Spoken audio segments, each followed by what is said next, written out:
Sejam muito bem-vindos, meus amigos, eu sou o Rodrigo da Artificial Beyond e hoje vamos carregar milhares de cópias de um objeto de forma eficiente na Unreal Engine. Se você já tentou spawnar grandes quantidades de objetos no seu jogo, provavelmente já encontrou o gargalo, o terrível lag. Mesmo dentro da engine, o FPS cai e tudo que você quer é reiniciar o computador e começar de novo. Uma das razões pelo qual isso acontece é que uma Draw Action é chamada para cada objeto, o que é muito custoso para o PC. Para lidar com isso, você tem algumas alternativas: reduzir o número de objetos, reduzir o número de polígonos da malha do objeto, juntar todos os objetos em uma única malha e reimportar o objeto. Cada uma dessas alternativas tem desvantagens que geralmente tornam elas indesejáveis ou até inviáveis. Se esse é o seu caso, possivelmente a melhor alternativa é usar o chamado Instance Static Mesh, que carrega todos os objetos como um único Draw Action. E é isso que nós vamos fazer. Não só isso, vamos criar uma blueprint que sumona os objetos em um grid que randomiza a posição, escala e rotação para tornar a aparência dessa multidão mais orgânica no ambiente. E para muito mais sobre criação de jogos, se inscreve aí no canal. E para esse tutorial de hoje nós estamos aqui num mapa bem grande, bem espaçoso, porque a gente vai precisar de espaço. E vamos começar criando uma blueprint do tipo Actor. Eu vou chamar ela de multidão_bp. Vou abrir ela e eu vou vir aqui em Add e vou procurar por Instance Static Mesh. Esse é o componente que a gente vai usar. E aqui na aba Details eu vou indicar qual é o tipo de malha que eu quero, qual é o objeto que eu quero que seja carregado nessas múltiplas vezes. Vamos começar aí utilizando um simples e básico cubo. Compilar e salvar. Veja que não está aparecendo nada aqui, como se a gente não tivesse indicado nada, mas se a gente ainda com a Instance Static Mesh selecionada, a gente vier aqui na aba Details e descer e procurar por Instances, a gente pode adicionar um novo elemento aqui e ele passa a aparecer ali na tela. Então aqui você tem um elemento, eu posso adicionar um segundo elemento e agora se eu arrastar ele para o lado ele vai ter um outro elemento e mais um outro elemento e por aí vai. E essa é uma forma de fazer. Se você quer fazer manualmente, fazer esse posicionamento manualmente, você pode vir aqui adicionando um por um e o sistema vai funcionar, beleza. Mas a gente vai fazer isso de forma mais eficiente, a gente vai escrever um script para a gente poder gerar milhares de objetos de uma vez só de forma automática. Então a primeira coisa é criar o sistema de grid. E para isso a gente vai usar duas etapas. A gente vai usar um for para as linhas e um for para as colunas de uma grande matriz aí. Veja que eu estou aqui no Construction Script porque eu quero ver essas alterações no editor e não apenas quando eu der lá o play, quando o jogo começar. E eu vou chamar aqui o for loop. Muito bem. Agora eu vou pegar aqui o last index, vou clicar com o botão direito e vou promover ele para uma variável, promote to variable, para poder ficar mais fácil da gente controlar. Essa variável eu vou chamar de tamanho. E essa vai ser a informação do número de linhas e do número de colunas do nosso sistema de carregamento, do nosso sistema de spawn. Para poder controlar a distância entre cada objeto na linha, eu vou pegar o valor do index e vou multiplicar por uma nova variável que eu vou chamar de distância. E vai ser uma variável do tipo float. Eu posso colocar números quebrados para a distância entre cada linha. Pois muito bem, para as linhas é isso, e a gente basicamente vai repetir esse processo para a coluna. Vou copiar e colar, e vou trazer o nó Add Instances. E vai ter como target o Instance Static Mesh, que a gente adicionou lá no início como componente. Vou conectar ele aqui no final da sequência, e veja que a gente precisa passar para ele a informação do Instance Transform.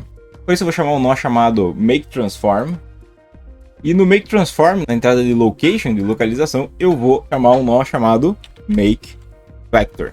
A coordenada X do Make Vector vai ser a nossa geração de linhas aqui, lá do primeiro for loop. E as coordenadas em Y vão ser o output do segundo for loop, que é o das colunas. E antes de fazer o nosso primeiro teste, eu vou vir aqui na aba Variáveis, em tamanho e distância, e eu vou clicar nesse olhinho fechado para deixar ele aberto. Ou seja, essas variáveis vão ficar visíveis no editor e eu vou poder alterar elas ali em tempo real. Então eu vou voltar aqui para o editor, vou arrastar aqui para dentro a nossa blueprint. Com ela selecionada, se eu vier aqui na aba Details, em Default, eu vou ter as variáveis que eu deixei visíveis. Então, tamanho, vamos dizer que eu queira 2 linhas e 2 colunas, então 4 objetos, a uma distância de 100 unidades cada um. Quando eu der o Enter aqui, a gente está com eles muito perto ainda, vamos aumentar distância, beleza. A gente vê aqui a primeira coisa estranha, eu pedi 2, ele me deu 3, isso é muito fácil de resolver, eu posso voltar aqui em multidão e tudo tá passando aqui no for loop, que o primeiro index dele é o 0 e não 1, então quando eu boto um tamanho de 2, ele vai 0, 1 e 2, então são 3 unidades. Então uma das formas de resolver isso é colocar o first index como 1,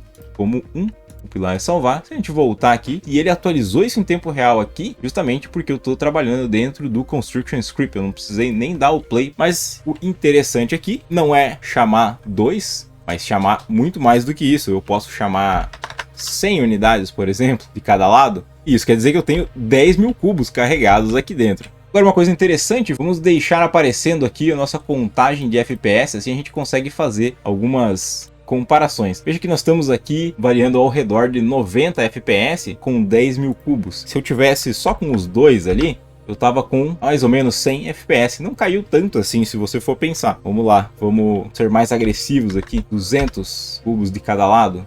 Aí você pode ver que o computador sofreu um pouco mais para poder fazer essa primeira carregada dos cubos, mas depois ele se manteve firme aqui com algo ao redor de 80 FPS, não caiu muito, e a gente passou ali de 10 mil para 40 mil cubos. E isso a gente está trabalhando com cubos, só que o cubos tem uma quantidade de vértices bem pequena, então ele vai ser eficiente. Se a gente trouxer algo mais complexo, o número de FPS tende a cair. A gente pode fazer inclusive um teste bem rápido, voltando aqui no nosso blueprint, clicando na Instance Static Mesh aqui na aba de Components e mudando essa Static Mesh para outra coisa mais complexa, como por exemplo essa mesinha de madeira. E instantaneamente quando eu cliquei nela eu já senti uma pequena travada no computador aqui. Eu imagino que tenha sido ele carregando aqui as mesinhas de madeira. E se a gente olhar aqui, você pode ver que agora sim a quantidade de FPS dropou fortemente, mas a mesa de madeira é um objeto muito mais complexo. A gente pode diminuir de novo para 100, por exemplo, para poder ter 10 mil unidades de mesas. O FPS melhora um pouco, mas ainda longe do ideal. Então é isso, é um equilíbrio entre o número de vértices que você está carregando e o número de unidades que você vai poder carregar. Agora isso aqui está muito padrão, está muito uniforme, e a gente pode introduzir aleatoriedade na posição, na escala e na rotação de cada uma dessas unidades, desses objetos, para poder deixar isso que foi carregado muito mais orgânico. E é isso que a gente vai fazer agora. E vou começar colocando aleatoriedade nas distâncias. Para isso, eu vou criar uma nova variável do tipo float e vou chamar ela de distância aleatória. Vou trazer ela aqui para a área do Construction Script, get distância aleatória. Vou clicar logo aqui na frente e vou procurar pelo nó random float in range. Essa distância aleatória vai ser o valor de máximo e o valor de mínimo vai ser o valor de distância aleatória multiplicado por -1.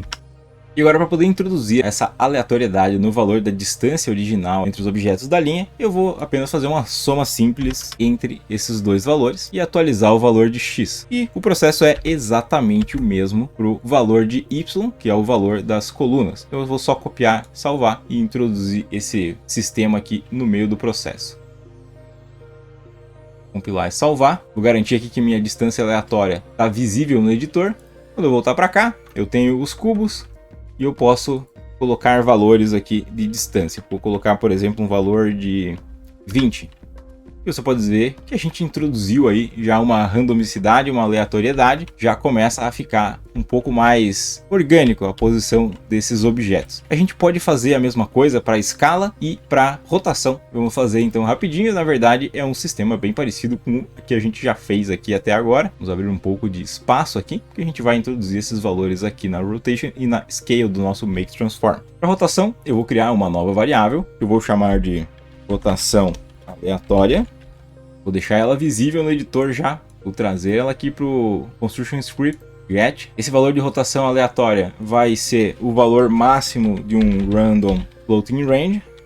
O valor mínimo vai ser esse mesmo valor multiplicado por -1. E como a gente está trabalhando com objetos que estão colocados diretamente sobre o solo, eu só vou querer rotacionar eles ao redor do eixo Z. Então eu posso vir aqui em Rotation, Split Struct Pin, introduzo este valor aqui, compilar e salvar. E vamos fazer já de uma vez também a variação da escala. E a gente começa introduzindo uma nova variável, escala aleatória, deixar ele visível, vou trazer ele para cá. Como já deve estar imaginando, eu só vou copiar esses dois nós aqui para para poder fazer o máximo e o mínimo de um Random Floating Range. A única diferença é que eu quero que quando o valor de escala aleatória seja 0, na verdade ele seja 1, porque uma escala 0 é um objeto que ele tem um tamanho 0. Então eu quero que quando o valor de escala aleatória for 0, que o valor de escala real seja 1, que seja o valor do objeto inalterado. Então fazer isso é muito fácil, é só trazer um nó aqui para poder somar uma unidade.